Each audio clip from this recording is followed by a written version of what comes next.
তো মানে চাঁদা তুলে ডিভোর্স দিতে চায়, এরকম মানুষের সাথে কেন আমি বিয়ে করতে যাব? ফার্স্ট অফ অল, আমার প্যারেন্টস কখনোই এমন একটা ছেলের সাথে আমাকে কখনো বিয়ে দিবে না।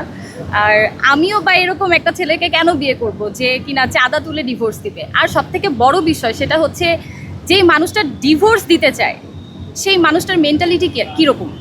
সো এরকম নোংরা মেন্টালিটির মানুষের সাথে কখনোই কোনো রকমভাবে আমি বিয়ে করতে রাজি না। মানে বিয়ে মানুষ করে একজন আরেকজনের সাথে সারা জীবন থাকার জন্য, ভালোবেসে থাকার জন্য। সেখানে এরকম মানে মেন্টালিটি নিয়ে মানুষ কি করে আসছে আমি তো এটাই বুঝতে পারছি না। ইভেন একটা বস্তির মানুষেরও মেন্টালিটি এত নোংরা হয় না।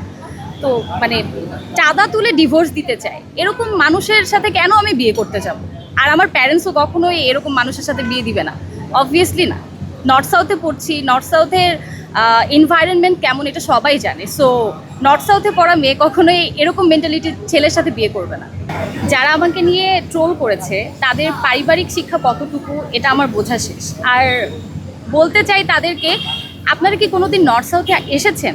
আপনাদের তো সেই যোগ্যতাটাও নেই মনে হয়, কারণ নর্থ সাউথে যে কোনো মানুষ ঢুকতেও পারে না, পড়তেও পারে না। নর্থ সাউথে পড়াটা অনেক ডিফিকাল্ট, অ্যান্ড নর্থ সাউথের সিজি তোলাটা ইজ ভেরি ডিফিকাল্ট।